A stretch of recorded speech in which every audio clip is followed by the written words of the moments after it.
Sir నేను నిజంగా ఇక్కడ ఒక పేరెంట్ గౌతమి మదర్గానే కాదు, ఒక పేరెంట్ అందరు ఇలాంటి ఆడపిల్లల అందరికీ ఒక పేరెంట్గా కూర్చున్నాను సార్ నేను.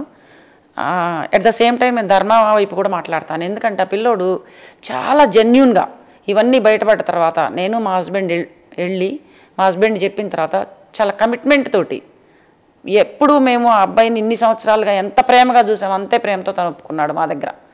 మమ్మల్ని ఏమి ఇబ్బంది పెట్టలేదు, ఒప్పుకున్నాడు. ఒప్పుకొని నేను తప్పు చేశాను అనేది అంగీకరించాడు.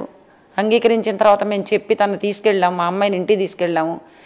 నేను ఈ మొత్తం ప్రెగ్నెన్సీ టైంలో కానీ లేకపోతే డెలివరీ అయిన తర్వాత తన భర్తతో గొడవలు వచ్చే వరకు కూడా నా దురదృష్టం ఏంటంటే ఒక తల్లిగా నేను నా కూతురు నేను నమ్మలేదు సార్. నేను ఆ అబ్బాయినే నమ్మాను.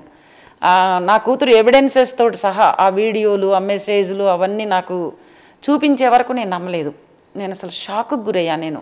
ఎందుకంటే అంత ప్రేమించాము, అంత అభిమానించి, అరే గర్భిణితో ఉన్నటువంటి ఒక ఆడపిల్ల నా దగ్గరికి అమ్మ అని వచ్చి ఏడ్చి తను చెప్పుకుంటే నేను ఒక తల్లిగా నేను తనని కన్సర్న్ చేయకుండా ఇది నిజమేనా, ఇది జరిగిందా అని కూడా నేను పరిశీలించకుండా 36 సంవత్సరాల ఉపాధ్యాయ వృత్తిలో ఎంతమంది పిల్లల్లో నేను దగ్గరికి తీసుకొని ఆప్యాయంగా హత్తుకొని వాళ్ళకి లైఫ్ గైడెన్స్ చేసిన దాన్ని నా కూతుర్ని ఇంత చెబుతుంటే నేను ఎందుకు నమ్మలేకపోయాను అని నేను ఇప్పటికీ నాకు ఆ రిగ్రెట్ ఉంది సార్. నేను లైఫ్ టైం పడతాను నేను. ఎందుకంటే తన లైఫ్ డిస్టర్బ్ అయింది, నా కళ్ళ ముందు నేను చూస్తున్నాను. లైఫ్ టైం ఉంటుంది నాకు ఈ రిగ్రెట్.